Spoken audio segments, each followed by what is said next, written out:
Computer Technology in Agriculture by Troy Bates. So, we're going to be talking about laptops, tablets, smartphones, farm management software, GPS software, and information management apps.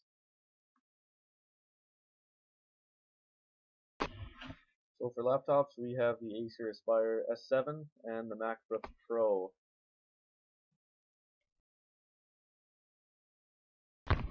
So, the MacBook Pro has Apple OS, and it's a 15.6-inch display with Retina pixels, I guess. 7-hour battery runtime. Uh, Intel 3rd Gen Core i7 2.3 GHz 8 GB RAM for CPU, 250 GB standard hard drive, and cost around $2,000. One of the good things about it, it's the second generation of Apple's Retina screen MacBook Pro, and it adds internal upgrades to its Wi-Fi, Thunderbolt, SSD, graphics card, and CPU. The result is a faster laptop with better battery life and a lower starting price. Some bad things. The changes are internal only and not a significant upgrade if you have like last year's version. At 2,000 bucks to start, it's a very expensive laptop. Both the 13-inch MacBook Pro and MacBook Air have much better battery life. The Acer Aspire S7 runs Windows 8.1 operating system, has a 13-inch 1920 by 1080 display with touchscreen, has 6-hour battery runtime. CPU is the Intel 3rd Gen Core i7 with 1.9 gigahertz and 4 gigs of RAM with about 500 gigabytes hard drive standard and it costs around 1,400 bucks.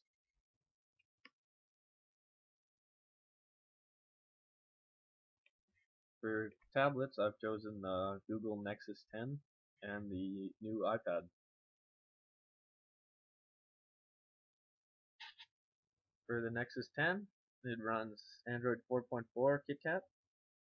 It has a 10-inch display with a dual-core A15 CPU with 2 gigs of RAM.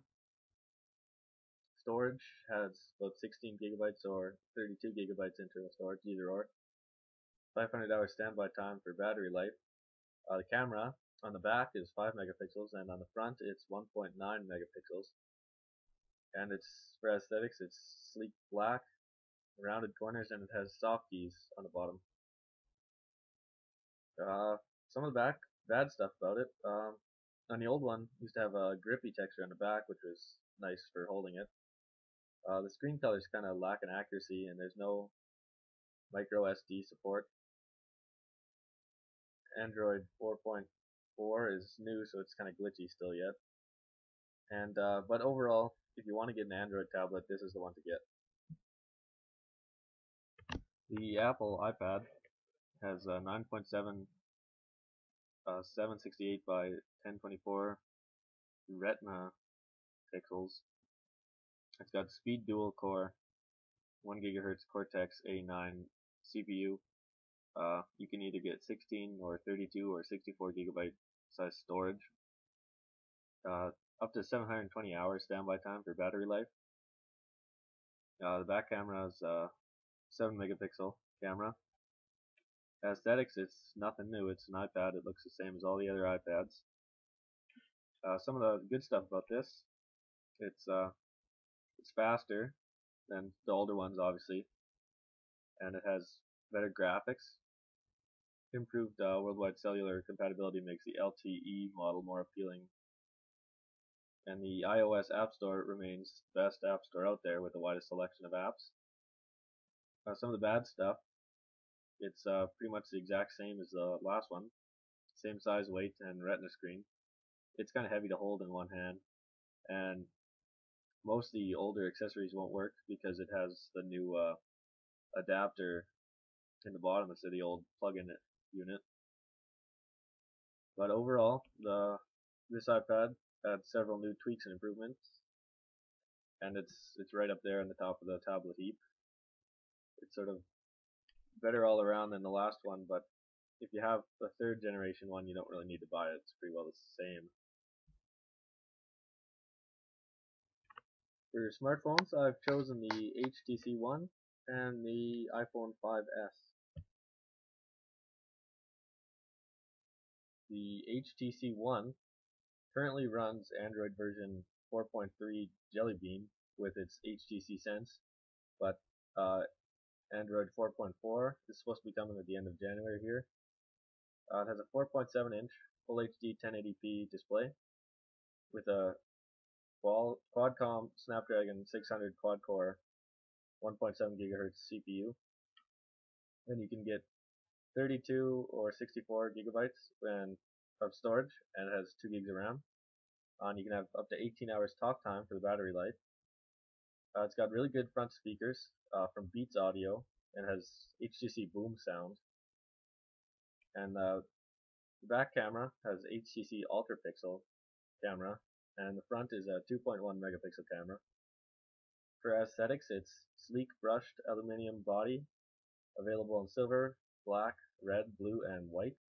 And it's got a rounded back, so it fits really nicely in your hand. Some of the good stuff: the HTC One has a really nice metal design and a really powerful processor with a big screen. It runs pretty good. It takes really good pictures, and it has a lot of stuff on their camera app. And Android's just all around really good operating system. Some of the bad stuff: it's got a sealed case, so you can't add micro SDs to make it bigger storage, or you can't replace the battery. And there's blink feed software, which is sort of your main screen that you can't get rid of. But overall, it's like, other than a few small things, it's a really, really good phone. It looks really good, and it works near perfectly.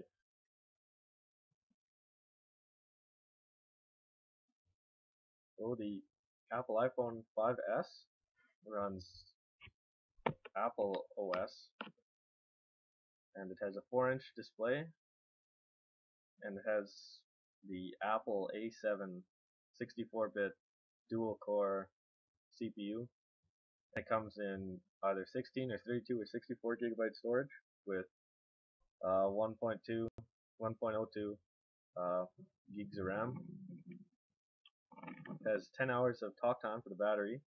It's got a pretty cool fingerprint reader on the home button. And it's got an 8 megapixel back camera and a 1.2 megapixel front camera. And aesthetics, it looks like an iPhone. It's the same as the rest of them, except for this one's got an aluminum body, and you can get it in gray, gold, or silver. So good stuff. Has a better camera than the last iPhone. It's got that pretty cool fingerprint sensor, and a better CPU and motion tracking chip. And it had some nice step-ups with the new operating system, including AirDrop and the more Android-like control center. Some of the bad stuff: external design is identical to that of the iPhone 5, including the screen, which looks really small next to an Android. And for now, the fingerprint sensor only works with Apple apps. And iOS 7 differences are potentially jarring for long-time iPhone users. Overall, the iPhone 5S is not a required upgrade, but it's easily the fastest and most advanced Apple smartphone to date. But if you have the iPhone 5, don't bother getting this. It's basically the same. So for the farming apps, the first one I've chosen is Spray Select, and it's pretty much just, you only use it for spraying. It helps in selecting nozzles for your sprayer. It's free, and it can be used on iPhone and Android. And it just gives tips on spraying, such as ratios, speeds, and tip selection. And it's designed to help farmers figure out what spray nozzles to use when applying different rates and conditions. It's pretty straightforward. The other farming app I've chosen is iLivestock, and it's a phone app for both Apple and Android, and it's used to maintain all core farm stock data, and data can be imported manually or through external sources such as the EID stick via Bluetooth. It's free to download, but you pay as you go, as you create new records and stuff.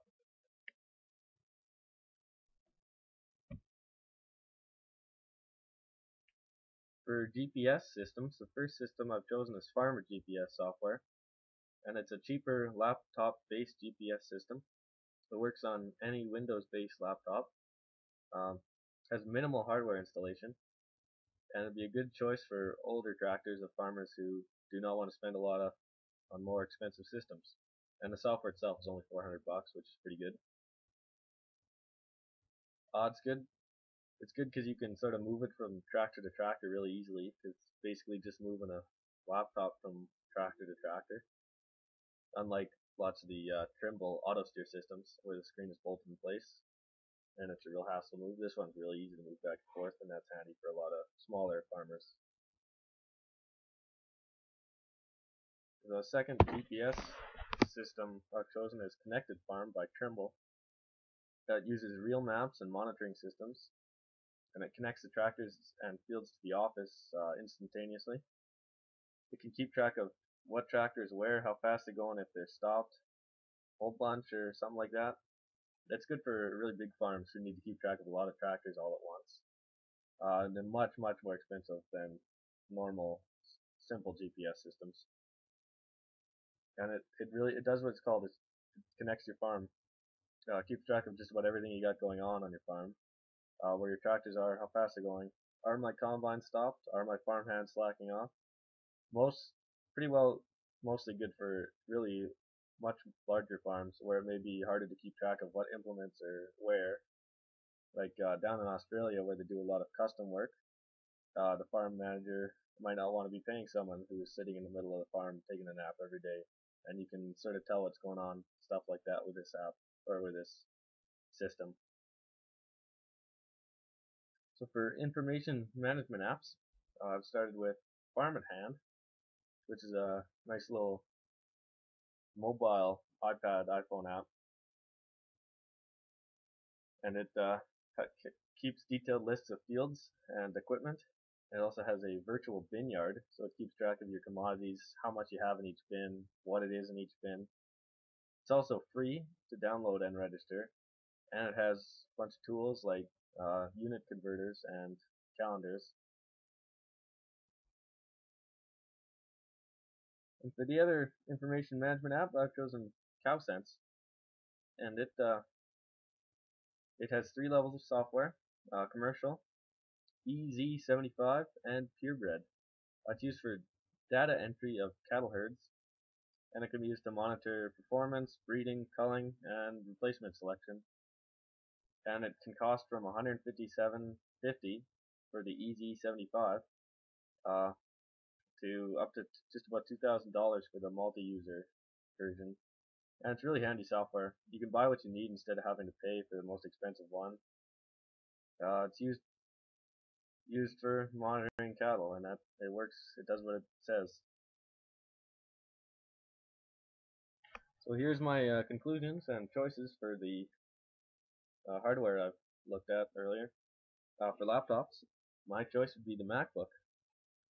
Uh, it has better hardware overall, and the days of Windows is coming to an end.